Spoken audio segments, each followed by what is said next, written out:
it's interesting because the United States is one of those countries that has so much economic resources that it has invested more per student than Right. any other country in the world. Yet we do not see those benefits, and I think primarily it's because realistically, you can't just solve the problem by putting more money into it.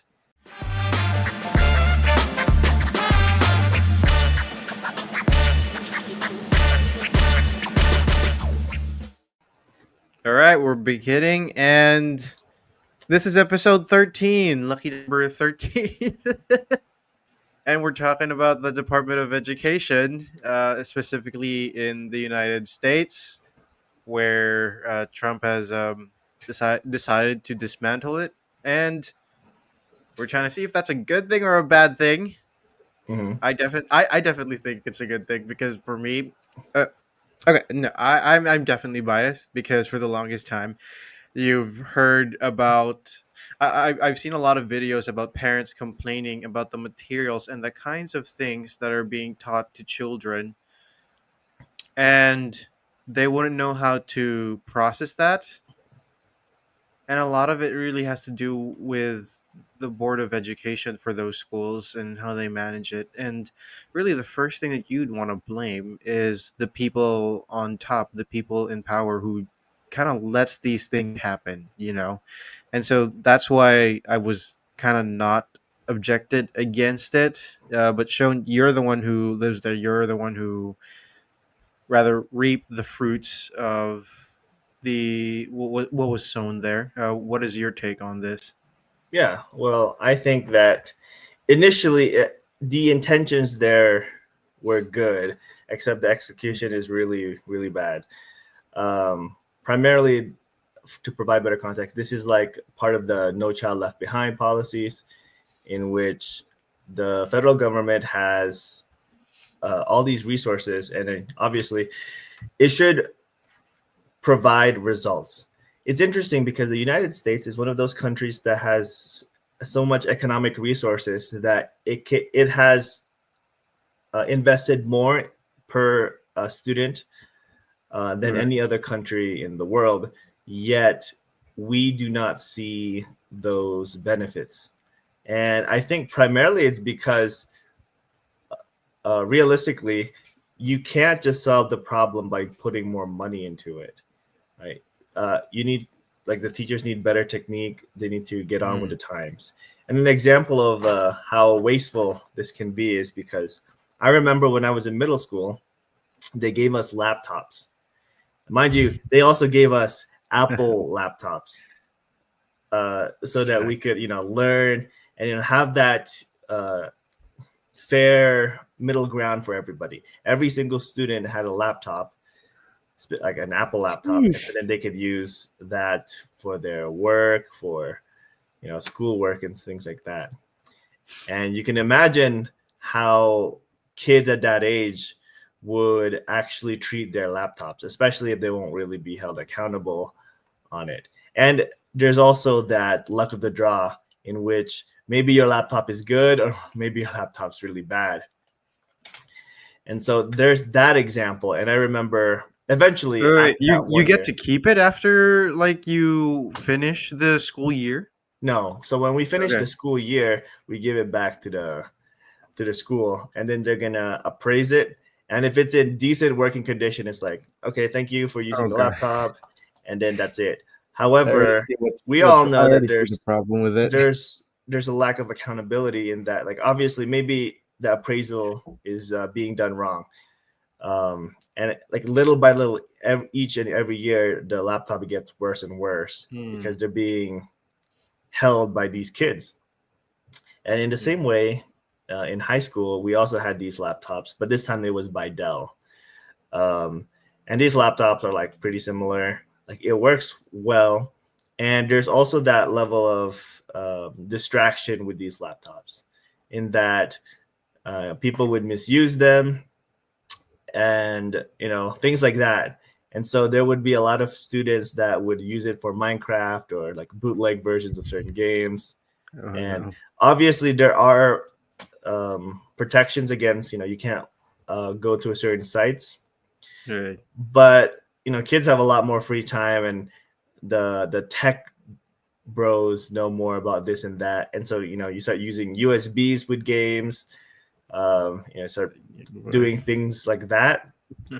um, and I think in general there was just so much resources, like that looks good on paper but doesn't really amount to much. Well, partially because it's also a distraction, and partially is because of, like, the United States, I think, has the privilege to not really take things as seriously. And I'm Mhm. kind of reminded by in Peru, where I served. It's similarly to the Philippines, where, for example, like elementary kids, before they even have classes, they have their notebooks, and then they're gonna have to make it look really nice. And this is like your math notebook. Do you know what I mean, Chris? Where Not really. uh, no, really, okay, because they used to do this. So what happens is, let's say you have, like, your main subjects in Uh-huh. Peru. Let's say it's Spanish, English, math, Okay. science, right? Let's say they have those four, and out of those four, you need to make it look nice. You can't go to class and just be like, let's say you have the four different colors. So, okay, Mhm. and then this is my math notebook. No, that math notebook needs to be laminated, and it's gonna have to say math, and for the year you're gonna have it, and it needs to look Huh. nice. It can't just also be math, English, science. No, it, Wow. it needs to look really nice, and you're gonna be graded based on how nice it looks as well, even like Wow. going in. Um, and so, like, that's the level of it might not even be like a one-to-one thing in terms of learning, but there's that level of seriousness that has to go into even pre-learning. Hmm. And I remember getting my mom getting frustrated at me, like during elementary school, when classes were about to start and we weren't doing anything like that. So this is actually something similar in the Philippines that we used to do as well. Well, um, we weren't graded on it. you just do it for We just fun. yeah, we kind of did it. I remember doing it to like keep your notebooks nice, but I remember one Hmm. year just like kind of getting tired of it and just stopped doing it. But I remember some of the kids when going to school, some of the kids didn't even have notebooks. Yeah, yeah. Some just Well, it, never it was a wrote anything down. requirement. And Right.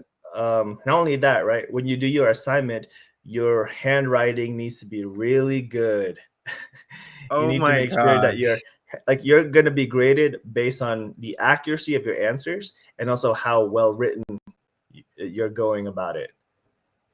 And For so there's anything you put in your notebook, like yeah, for so any there's a subject. level of seriousness there.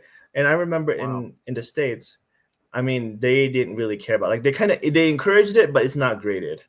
And so what happens is, obviously, it kind of goes to the back burner, and people don't care Mm. about it as much. And I also remember, for example, when we had to learn cursive. And part of this is also the turn of the tide of the technology, where Right. I remember thinking, oh, in high school we're gonna all have to be writing in cursive, because in college you'll be writing in cursive. Yeah, that's the professional uh, written language. But that was not the case. It might have been before, but so then, like, certain, Oh so gosh. we're getting more resources, but at the same time the standards are getting lower. And Mm. I think, and also, mind you, like, when I lived in Virginia, I think Virginia was like maybe the top five, if not like number two or one, from kindergarten to 12th grade at that Mm. time. And I was very privileged with having teachers that made us critically think for ourselves regarding certain deeper topics, like maybe even politics, or, like, Oh. what is right and wrong about, Oh like, no. certain things in, like, the Civil War, and like what. And it helped a lot, because it was frustrating they won't just give you an answer. But I always thought that that's how all professors are, or all teachers are going to be. But looking back now, I was very grateful that I had those really good teachers that cared about your critical thinking. But Mm. Was um, that common in all schools, or that just seemed to happen only in your school? I think it was more just my school. Like you can imagine Oh, how much easier it is now to just be an activist as a teacher as well, rather than giving the giving a more in-depth answer to your student about making them think about what they're actually saying. Just easier mm-hmm. to like, hey, this is how you should believe, and it's Mm, easier to kind of like stand by it, like being an activist as a teacher. But right. like there's that, as well as the standards in a lot of counties, a lot of places have been going down. And I think it was pretty popular. It was in the news where in Maryland, for example, um, like a particular school or a particular county didn't really have anybody that is able to read and write at above an eighth grade level, Oh or gosh. people supposedly um, going into Ivy League universities that never had to really read a full book, and so they just have Really? excerpts or highlights of the book. And so there's that, and I mean, just imagine also, um, if we continued in this way, I feel like with the AI system, Chat GPT, it's going to be even more difficult in how things are going to be. Mm-hmm. It just adds more complexity to a problem that doesn't just require more money into it. Yeah. So it's also like really hard for companies to kind of evaluate what is actually good and what's not. Um, I mean, I'm thinking about all the money that was put in because growing up in the Philippines, we never had laptops, nor no government never subsidized anything. mhm. There was And nothing that I the want to focus government that just this like is provided. particularly the federal government. Right. So what's happening here is Donald Trump is going to be getting rid of the federal side of that Department of Mm-hmm. Education, and so now um, states are going to be competing, I guess, for students.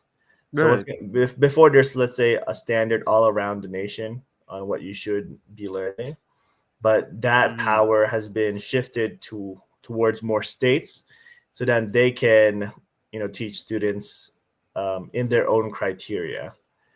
And the pros and cons and how I see this is like a state and a county that's going to do well is going to do well, but counties that are going to do badly will do badly. And so Right. I think generally speaking, more people will be shifting towards those states that are going to do well if they want to prioritize their kids' education. Mm-hmm.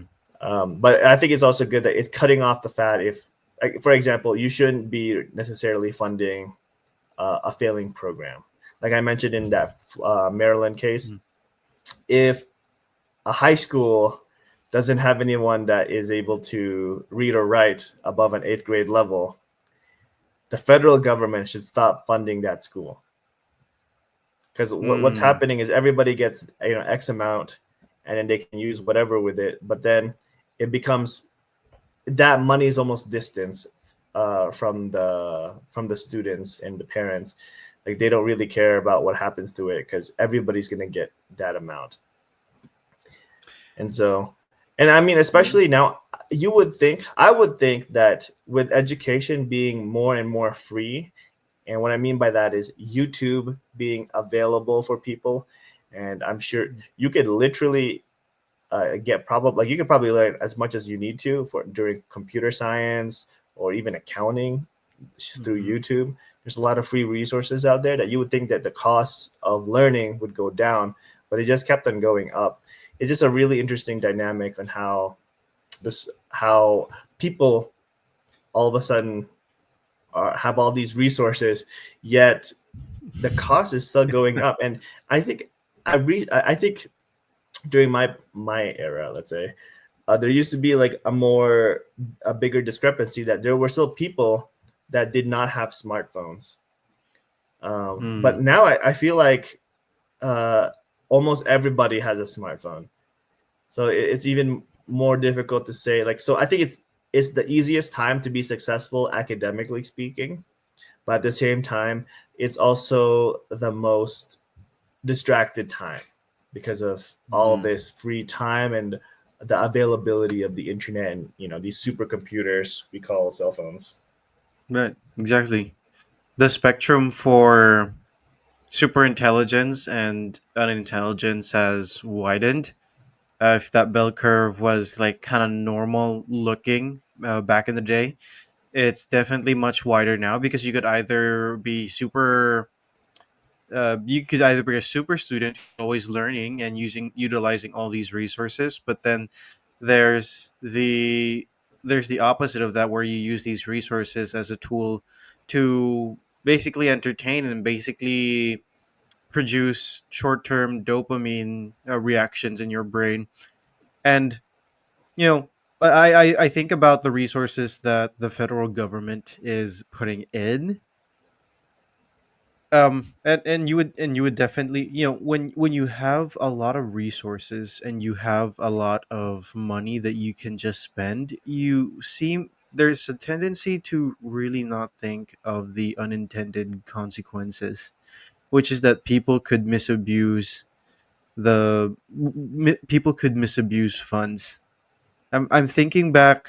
That laptop example really got me because it seemed to me it was a way that the government treated it like they had unlimited spending power, and they probably kind of do because of the printing of money. But it just it doesn't really help anyone. You don't really need to think of an effective solution if you constantly have these resources where you could keep spending on. If you're in a third world country like in Peru or the Philippines, where if we print more money, then our debt to the US would definitely increase. We couldn't just print it out of thin air. We had to be very resourceful, and we had to be very careful in how that money was spent, and to look for very effective ways, very efficient ways, for that to be used. And I think that was a tool on I think that was a way on how really people's lives improved through education. It wasn't spoon feeding them all the time. It wasn't always making them. It wasn't feeding their egos all the time. It was really on a grade per grade basis, where if you passed, you passed. If you didn't, then you couldn't move forward. So I don't Oh, know actually, what. you mentioned that, but Yeah. like if you pass, you pass. If you didn't, you don't. So the thing with this like part of the Department of Education, one of the main things that they had was the No Child Left Behind program, Mm-hmm. which just by the name itself really encourages students that if you, let's say, don't pass, you're still going to get bumped up because no child wants to be left behind. There's a stigma of negativity there. And although it sounded good that, you know what, like we can kind of cover those basis points that maybe you're failing at to the next level, what happens is it makes the school system less accountable to those students. Because what's Mm-hmm. happening is, imagine if your funding is based on how many students pass in your grade. Right. So why would a school system ever fail you So if there's it's like a dependent corruption, like on a. the incentives were in the wrong place. And so what's happening is a lot of Oh people get gosh. bumped up to the grade after and continue to, if you were already failing, let's say sixth grade, well, it's somebody else's problem now at seventh grade. And then Mm, if you're a professor, or like, you're in the school system on the seventh grade, well, somebody else can have you on the eighth grade. And right. in the United States, we have elementary, middle, and high school. And so, like, once you can push them high enough, then it's no longer in your jurisdiction, so it's no longer your problem. And so, what happens is a lot of students, pass without really passing, and at the same time, culturally speaking, the professors, the teachers, don't want to anger the parents. I think Oh this is part of like gosh. a cultural problem in which, um, I think also like an East versus West kind of thing, where uh, like Asian parents, let's say, if their kids, if they receive that a piece of paper saying that their kid did like an 80%, they're Oh gosh. gonna assume that the kid didn't do great, and so they want the kid to do better. While a more Yeah. Western approach would be, oh, you see this 80, the professor must have graded it wrong. And so you can imagine kind of that kind of mindset uh, frustrating teachers. And like the good Yeah, teachers are going to be punished, while the bad teachers get uh, away with it. can just be like, okay, you know what? Like, let's agree. The good teachers would be, let's agree to disagree. I think um, like this is how I graded your student, and I think they need to do better. While the bad teachers can just agree with the parents. Right. It's like, okay, like you want Oh me to increase the gosh. grade? Okay, let me just increase the grade because I don't have the time. I don't want to have to put this effort into every single adult's parents' frustration. They just don't want to put up with it, which I is very much understandable.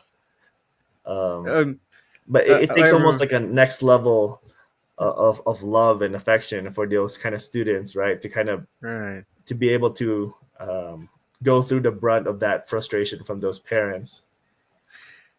I'm I remember seeing videos. So back in the day, they weren't called reels. They were called vines. Do you remember that? Oh yeah. Gosh, people don't watch vines. People, their vines don't exist as much anymore. But I remember these vines posted online about how parents are scolding the teachers, like it's your fault that he didn't go up and get the grades that he wanted. You didn't motivate him enough. You probably made tests too hard. And now it makes much more sense with the No Child Left Behind policy. And I also remember me and my peers seeing those kinds of videos about how the parents are scolding the teachers, and we were wondering what the heck are these people eating. Like if you tried to do that here, the teachers would think that the parents are crazy and would like, oh, no wonder this kid's like failing, no wonder this kid's like spoiled and everything. And I, when you mentioned the East versus West, when the report card comes, I remember my mom like scolding me because I had like a almost failing grade in one of my classes, bookkeeping. And he's like, why didn't you get help? Why didn't you ask for help? Why didn't you ask your teachers? And I'm like, oh gosh. But that is what helped develop the skill set that I need to become more resilient and to become more proactive in my learning and in gaining my education. I developed a love for learning. I didn't contrary to what other people thought when they were implementing the one no child left behind policy, is that I just developed a love for learning. And Wait, you guys had that I program as well? no, we didn't have it. Like like for the people who put that policy in place, I'm believing that their objective was to make kids love school, right? Like we got to give them a lot more things and we got to give them less reasons to want to stay away from school and more reasons to like stay in the program, you know. And by making it tougher for me, by making putting that standard and that bar higher, at least in my personal opinion, it made me have a desire for learning much more. I can't speak to everyone. There's definitely going to be one or two who definitely didn't enjoy school as much. But I'm thinking that the good majority has enjoyed that. And, you know, I'm wondering if some of the people we've met at BYU Hawaii also faced that, also had to live with that low standard and now went to college without the basic comprehension for, what is needed to further classes. Because we're definitely seeing and reaping the consequences of it now. The fact that a student who hasn't read a full book was able to go into an Ivy League school baffles me, because that just shows how much lower the standards are. And then you combine that with, do you remember? I remember seeing videos of like these superstar Asian students, highly accomplished, highly decorated students, would apply to these Ivy League schools and would constantly be rejected on the grounds of diversity and inclusion. Diversity, equity, and inclusion. Qualified Asian students who any college would be happy to have them were rejected because they weren't of a certain race or color. And, that just brings the standard of education way down. Well, Y- I think that's just the basics of meritocracy, right? So what has mm, happened in those Ivy League or in just in universities in general, in terms of like their education is, so they would get better funding if they meet mhm. certain quotas, in terms of like if they have enough students of African descent, if they have enough students from Asian descent, Right. enough students that are Native Americans. Yeah. And so what happens is like it promoted more diversity in that if they want to have more federal funding, they need to meet that. However, Mm, what has happened is, for example, like the Asian quota, what has happened is, generally speaking, there's a lot of Asians that already meet that standard. right. And because there's so many that has applied, now they can pick and choose. And after picking and choosing, all the excess students that meet those standards but are of Asian descent, they no longer need them. And so now they can fill those spots to, let's say, people of African descent. And Mhm. this is why um, they did that little study in which, like, generally speaking, Asian students do a lot better in like in the SATs, Right. compared to their peers. And then like the worst group being people of African descent.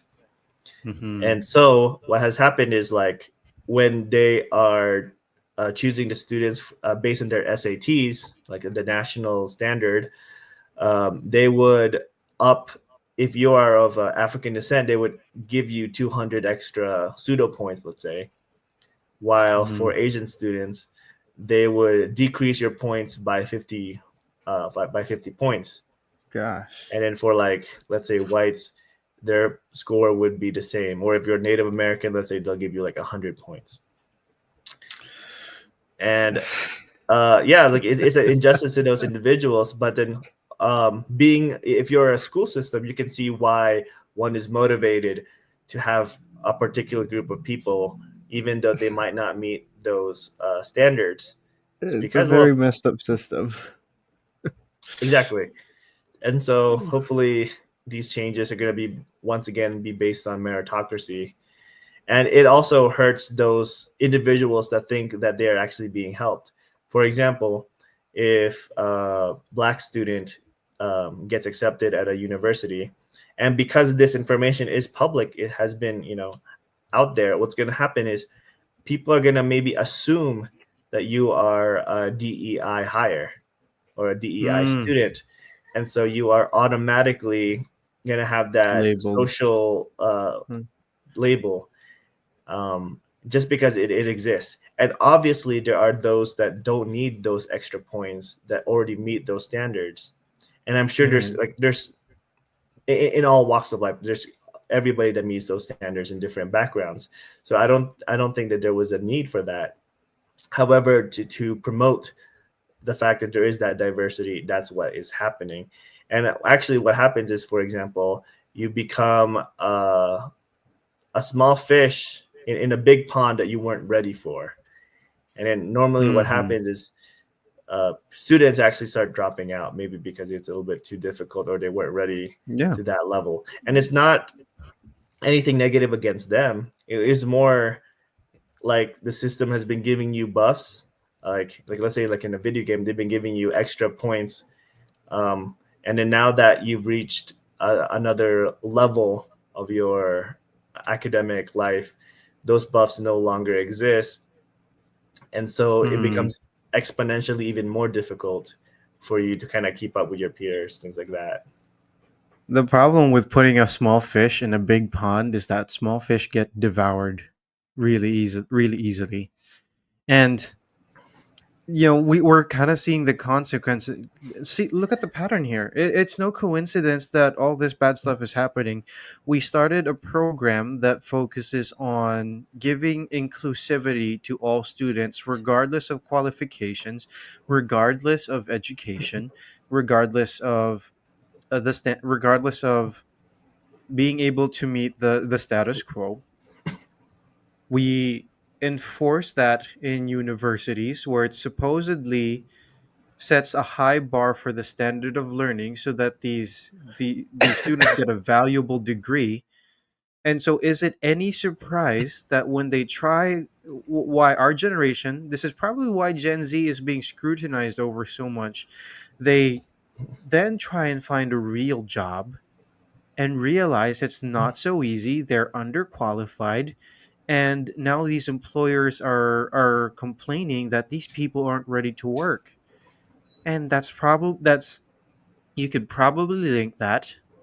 There's there's not a study that says it's a causation, but it's easy to see the correlation of why a lot of people don't want to hire Gen Zers.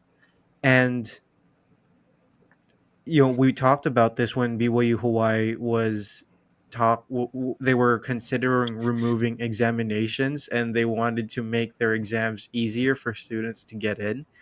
Mhm.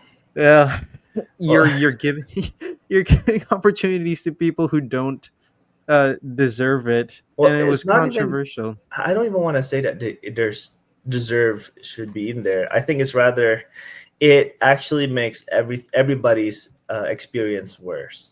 So what happens is the student then gets a worse level of education, worse level of standards, and Right. then that doesn't make them stronger. And then the school system as well doesn't really challenge its students. Rather, it's like similar to the on how it was done before. They just want more people passing, rather than Oh like gosh. they just want to get that problem passed on to someone else as long as they pass. But they're not really thinking about are they actually able to get a job occupation of what they were Right. studying, like moving forward. And It- I think it's also yeah. part of the feel good movement, where it feels good to pass everybody. But the Mm. thing is, eventually you need that, like you almost like you need to have two parents in a way. In that, what I mean by that is you need to have, like, on one hand somebody encouraging you, but the other hand somebody is going to call you out if you're not Right. doing it right. This, like, you need the tough love in there as well. So Hmm. you need like the guiding hand as well as the tough love. And sometimes if it's too much of a guiding hand, you kind of fail to grow that resilience, and you fail to grow as a person, and how you should actually be on how the real world works. You're kind Right. of living off a theory rather than what's actually there in the real world with your own eyes and ears. I was thinking to what you say about coddling, and I really remember back to my mission. It turns me back to my mission because my whole life. So to give context to people, I was raised by a single mother, and mothers tend to be more empathetic. They more to be empathetic or sympathetic. I think sympathetic. They tend to be more sympathetic towards their children.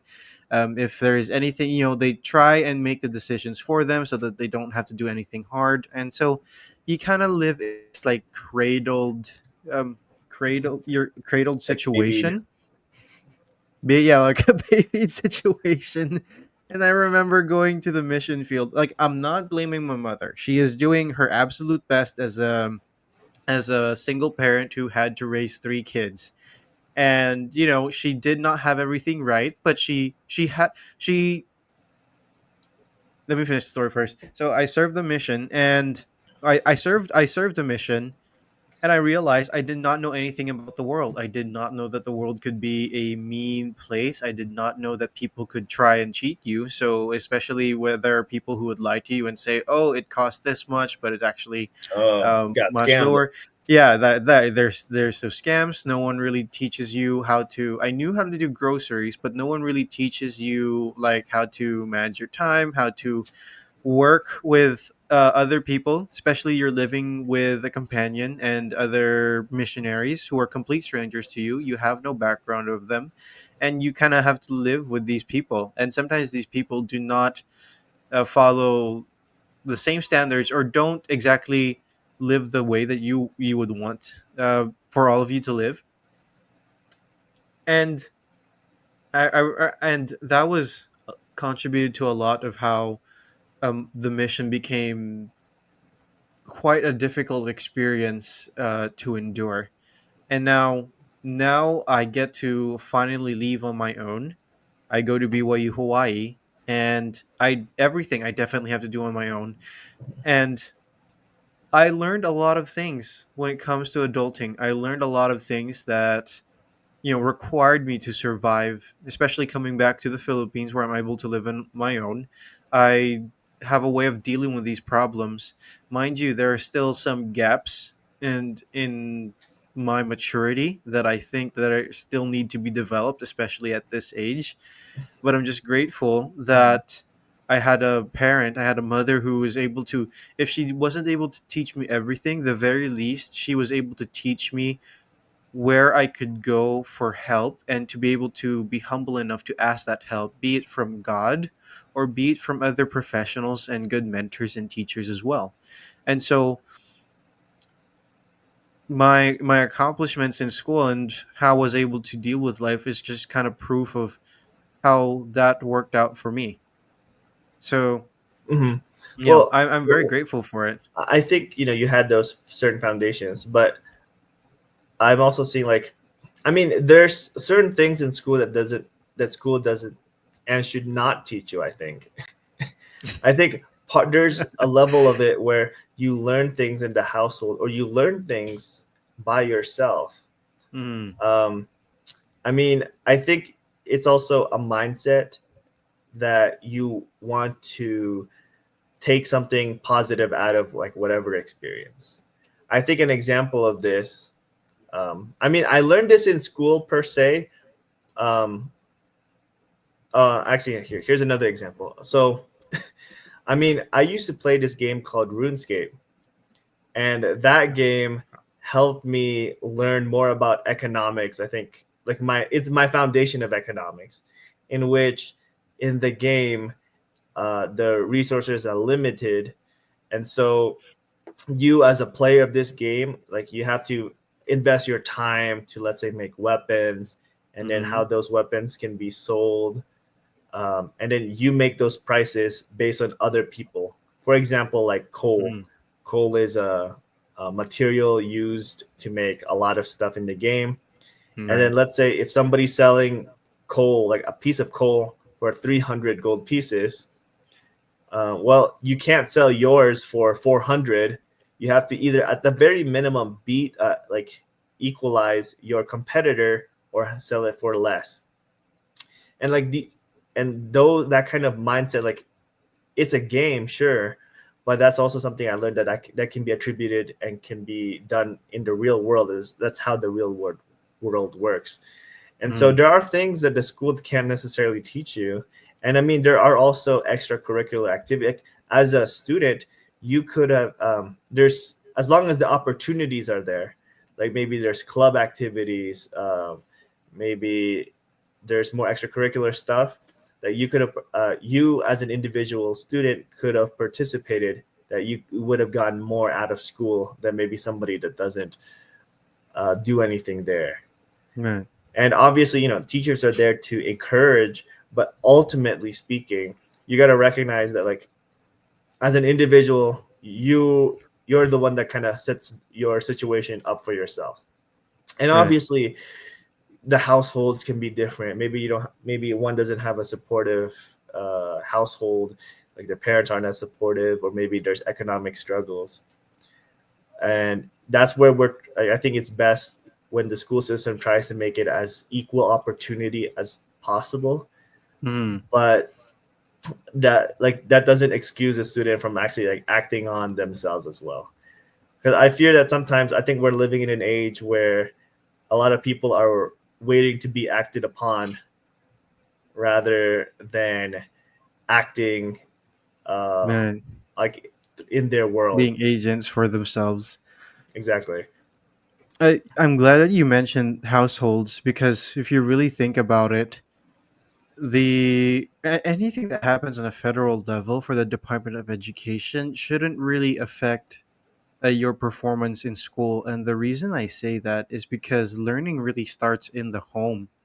Anything that you learn, the principles that you were taught, And basically characteristics that you build throughout your life, that's enhanced and really developed in the home. School just kind of radiates or like provides a ground to kind of practice that, but it shouldn't be the place where children learn. There's this amazing quote that I like that says, if you do not teach your children, the world will. And what it's trying to emphasize there is that school systems, they're not perfect, but it shouldn't eliminate your responsibility as a parent to Mhm. be able to teach your children, to be able to educate them, and to help them. I think as a society we seem to have slowly forgotten that, and we can't really blame the teachers for the lack of, or for the naivety of our students. Really, again, the sins of the parents will be answered by the parents, and part of that is your neglect and your ignorance of the prefrontal development of your children. And I'm grateful that the Church of Jesus Christ of Latter Day Saints, they established this great principle when they shortened church services from 3 hours to 2 hours, because they wanted to emphasize that learning the gospel principles is not something, it's not the church's responsibility, it's the responsibility of the family. And so directing this to I'm directing this to parents, who anyone who have kids, and for those of you who have children or would like to have children, start considering the possibility that you would have to be more involved in your children's life. There's some sacrifices and adjustments that need to be made, but hey, you brought these kids into the world, so ultimately you have the responsibility of making sure that they make it, right? I thought you were gonna say you brought them into the world. You have the right to bring them out. No, what the heck? What the heck? Dude, that's the worst thing you could say. Like I'm gonna have trauma from that thing. No. That's gonna haunt me. Like imagine like the parents have the rights to just like take their kids out. Oh my gosh. I mean, No, like you no, were mentioning, no, no. like, Filipinos won't do that. Like we're laughing about it. Filipinos won't do that. They're getting rid of their retirement. oh, dang, their investments. I mean, I think this is why it's so important for the development of the child to be as healthy as possible. I mean, in psychology, there's different theories that we learned about him, but there are like certain levels that a child kind of grows up into that they have to overcome, such as maybe like the child, sucking on their thumb constantly, and then they have to kind of grow out of that, or like maybe like a stage in which they kind of feel weird about pee and poop. They have to kind of grow out of that, and so on and Right. so forth, to reach this level of healthy maturity. And if one doesn't overcome that stage, it's going to be reflected back when they're going to be an adult, and then maybe they Mhm. have like certain beliefs or certain actions that they do because it wasn't resolved back at a younger age. Right. I'm trying to I'm trying to find a straw man for the argument where we're trying to justify the need to have this being taught in the home. How would we Oh, kind I of mean, reflect this? Like, well, it's because like as the straw man for it is, oh well, not everybody has a good household, so you have right, to teach exactly. So everything. why? You What have do to you teach think is everything the? into. You have to teach everything in a school setting because it's the most fair opportunity, like in terms of opportunities. Because federally speaking, you're still required to go to school. Right. Um, my my counter to that is that, like, in this case, for example, in school, they have to do sex education.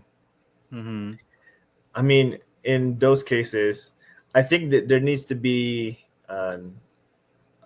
like there has to be like some sort of permission slip that you have to kind of give your parents if they're going to learn or not. I think we spoke Right. about this before, but it was more in my case. Um, in our school system, they they gave us a permission slip, and as students, we're supposed to go to our parents and then get their permission if we don't want to go into that sex education class. And if Mm. they don't give us, if we don't give them the permission slip, the assumption is that we got permission. But it should be the opposite, because a lot of students like myself would not think that it's that important, or like they just forget. And so we got permission without really getting permission. I mean, What age is I this? think like maybe like in middle school, like maybe 10, 12, 10 to 13. Okay. Yeah. And the thing about it though is, like, there's some of us that maybe weren't ready, but at the same time, it's like in that age group, you kind of just have to be cool with everything, or else you're gonna be perceived as kind of lame, and it's gonna haunt you a little Mhm. bit. And so there's that social dynamic, and I just think that what happens is, I have this belief that it is going to be your responsibility, myself, for example, to show true love to somebody, like a friend, or like maybe you're just your fellow man, to kind of correct them if they're doing something that is wrong. Mhm. Um, so it's not necessarily like the school's responsibility per se. I think like we got to simplify like what is the responsibility of school. Like um, in this case, like in high school, for example, I didn't really learn anything about taxes or Mhm. anything of that sort, Right. even though that is the next step after. But what happens is after high school, and let's say you're in college, you're already learning all these other things. You're not worried about taxes. And that's a Mhm. completely foreign concept to you. And so you maybe are encouraged not to do it, but then not doing it is an actual federal crime. So once again, it's one of those things where the school prioritized other things without really focusing on the thing that makes you become a legal adult, let's say, in the Right. United States. And I think because part of the reason is that we really can't teach everything.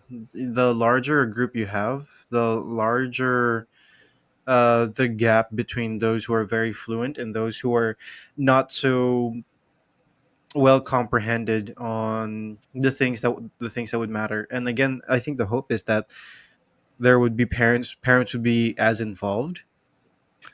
The best Yeah, thing yes, really at this point is that the best thing really at this point is to, I don't know, to take a stance and to give your voice, but then at the same time, when they make certain laws, at least make the necessary adjustments in your home, because it's easier to provide resources and provide guidance to a smaller group of people and tailor and teach them the things that they would need. I think it's amazing to me that, and here's the thing as well. What time do you guys go to school, and what time do you guys finish school? Like on a normal day. man. So I might be getting this completely off. If I remember correctly, which I probably don't. I think in my elementary school, like our school starts at maybe 7:15 Mm-hmm. a.m. and then our middle school starts 7:30. High school, I believe, started at 8, and then Mm-hmm. it's um, I think 8 hours from there, right? Yeah. So then from like elementary, we finish. Maybe school starts at 7:15 until 2:30, and then middle school is like 7:30 beginning until 2:45, Wow. and then high school like 8 until 4, I think, or 8 until 3. Wow. Okay. So the reason I ask is because in the Philippines, regardless of where you are, regardless of what grade you're starting in, you come in from 8 o'clock and you finish at 5 o'clock. Oh, so And so you that's like literally the 9 to 5, except an hour that's earlier. literally the 9 to 5. And then sometimes you have after school projects.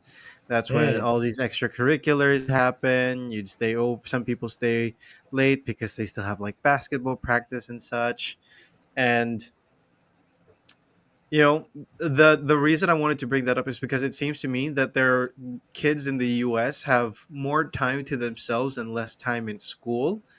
And so you kind of wonder what happens between that period because even for us, we still had to do homework and stuff, and still families are able to spend time with one another and really teach their kids in for some households. And I imagine it's harder for some in the Philippines, yet we're able to somewhat do it, you Yeah. know. Well, I mean, what happens is that I mean those kids, um, like there's video games you play with friends.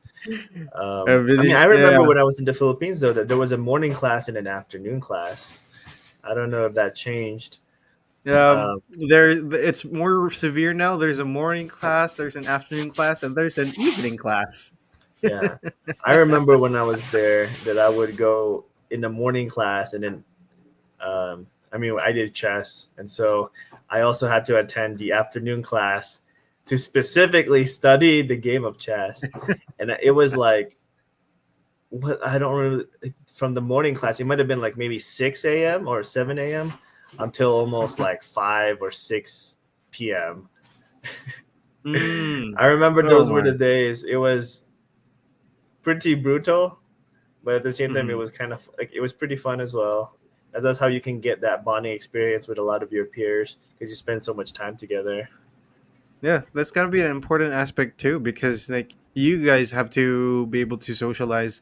It's there's not gonna be a one perfect solution, especially at least with the removal of the federal government for the federal government's or federal Department of Education rather, is Hmm. that you have more room and you have more leeway on how you want to tailor education to your kids. I'm hoping that this gives a lot more power to parents, and I'm leaning towards. I'm hoping for the possibility that parents would use this opportunity to better educate their kids. Mind you, that's not going to be the situation. I really wish it was all that like that all the time for all households, but it's just kind of the perks of living in a fallen world. Not everything's going to be fair. Not everyone's going to be given a fair shot, but if you really want it and really desire it, then you'd be able to achieve it. There's a saying in Tagalog na kung ayaw may dahilan, kung gusto palaging may paraan, which is to translate means if you don't want to do it, you're always going to find a reason not to, but if you do want it, then you're going to find a way. And that's the thing that's very very crucial element that we should understand here. And it all goes down back to the household again. Everything we say, it's always going to point back to the individual, regardless of what federal or state governments do. Yeah, I think that kind of reminds me of a saying. I'm trying to. I don't want to butcher it. Yeah, you pretty much butcher Oh yeah, yeah. everything these So the days. quote is, "Don't let your education get in the way of your learning," by Wow. Mark Twain. Oh, he would say like, "I have never let my schooling interfere with my education." And so, I mean, there's a difference between it, right? I mean, there's the formal education, and then there's just the learning as you go, as you see things, as you perceive the world. And so, I mean, it's a balance of both. That's where like the academic smarts comes in, and then the street smarts has to balance you out as a person. Right. Do you ever wonder what it's gonna be like when you guys have kids, or when we have kids in the future? Do you ever wonder what it's gonna be like Oh trying to yeah, navigate the world I used to think without a about that a Department of lot. Education? I Yeah. What mean, do you? I mean, this the state system still has standards. And I think particularly like certain counties will have standards. I think what's going to happen is schools will compete for your students. Wow. And so what's going to happen is, I think if anything, there needs to be more vouchers. There needs to be more options for students, for parents to have for their kids to go to places.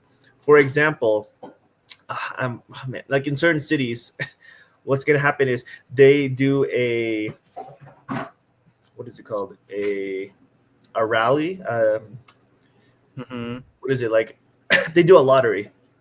Right. They do a lottery. Like, let's say like there's all these public schools, right? But then like the best public school, they do a lottery on, well, they can only accept like maybe 50 students, from other places. And then a lot of parents pray that their kids gets chosen. And like, how crazy is that? And that's how they can then go to that better school rather than their designated bad school. Right. So rather, what should be happening is, I think there should be more vouchers for students, for parents. So let's say the government gives each student, let's say, and these are just numbers, like $5,000 a year. Mm-hmm. So now that the schools know that each student is worth $5,000, they need to improve their systems rather than just coast by, because they know that those students have to get to their school because of the districts. Like, so like if you live close to a certain district, you are bound to go to this school.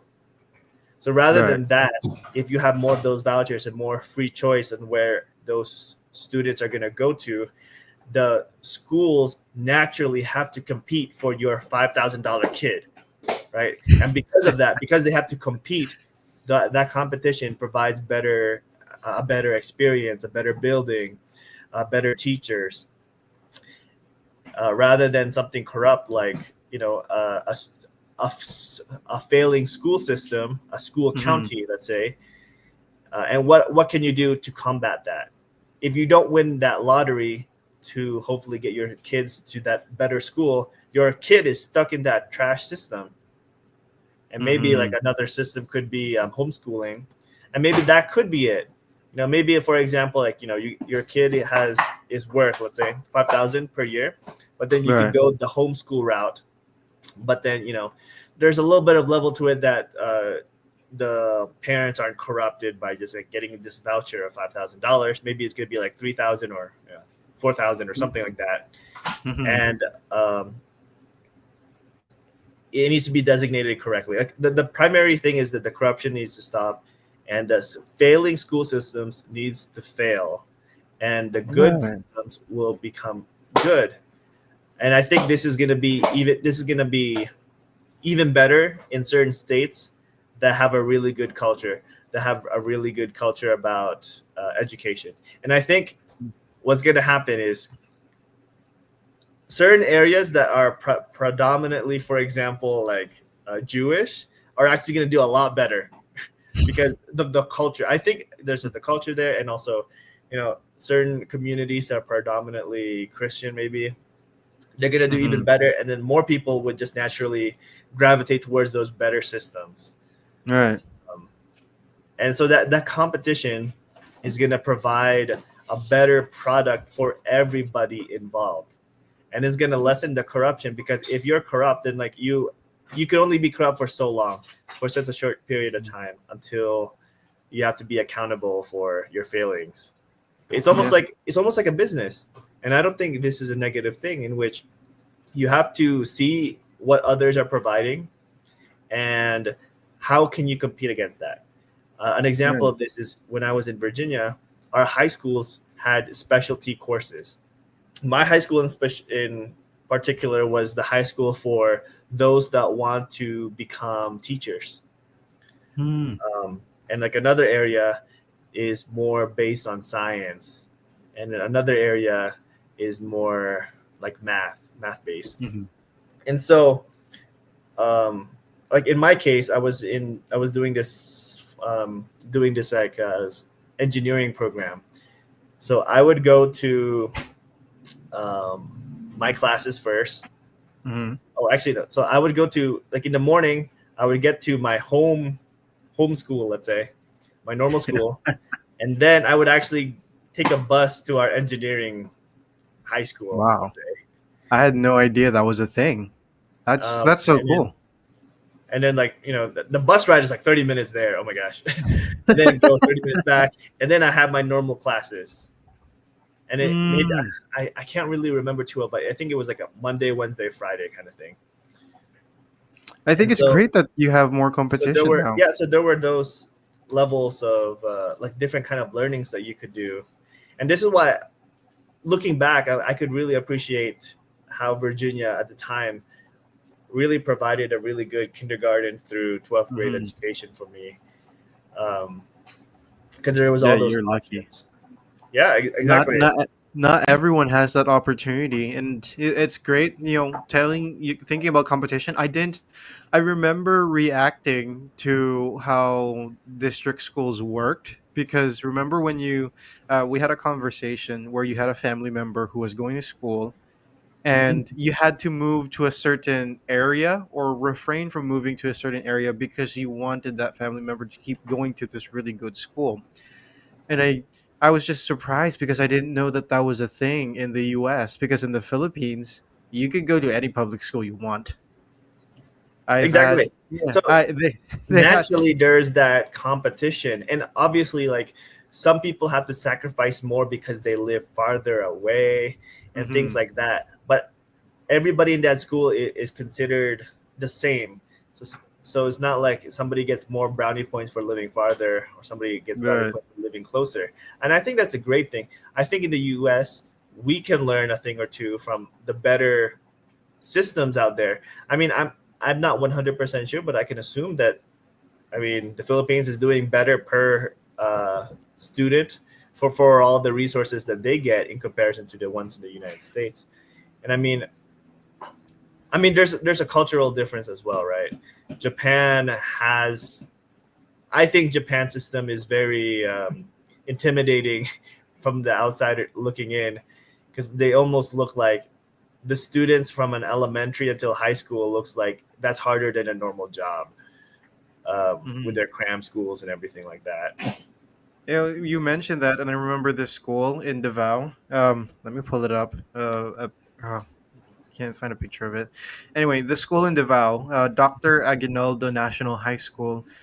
This school is the school that all students wanted to go to, and so their parents would. They don't mind the travel. They'd have their kids travel all the way to this high school, and you know what? This high school kept producing chess champions, sports athletes. They kept getting multiple rewards. Like every time you pass by the school, you see tarpaulins, Mhm. and not just like a few, it's like 5, 15 tarpaulins like at a time, where all these students get these amazing accomplishments, and that really has something to do with the school system that they were being taught at. It's also the culture that you're developing Mhm.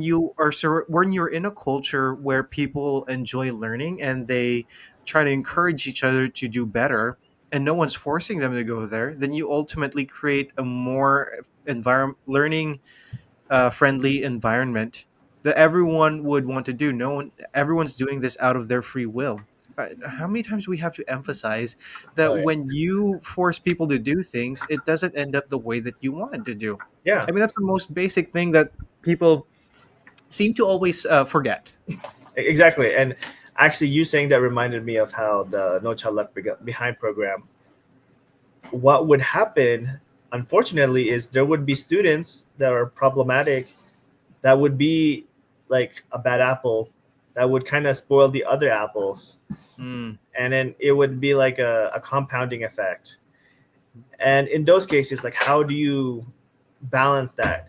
How I saw it was like there's a lot of students that would be disruptive. You got to get those students out, right. because then there's other students that want to learn. um, and it might sound cruel or it might sound cold, but like, and obviously there's so many different things, so many nuances that I don't know about that particular situation, such as maybe the household is having problems, this and that. Mm, But I think this is why we need to kind of go back to that old school kind of learning where, there are so many things that happen outside of school, but like this is now a safe place for you to learn. But if you're going to start acting out here in the safe space, then you're just not part of this group. And it becomes Mm. this is where like super special teachers are required, teachers that love their students, that they're going to go above and beyond to better learn that. But I think as a system, like we can't target, you can't focus on all your efforts for one or two students when there's like 40 other students that want to learn, but they're being disrupted because of those one or two students. Right. And so hopefully we get to see the benefits reap. It's gonna take probably another decade or so, but I'm actually pretty excited. Only time will really tell. And you know, I hope that parents get more involved and that they do more things to be able to educate their child, because again, all of this falls back to the responsibility of how you do this in the home. Where not every home is going to be equal, but at least for those who at least have that opportunity, please take advantage of this opportunity to teach your kids. I intend to teach my kids, whether it's homeschool or public school, wherever I send them.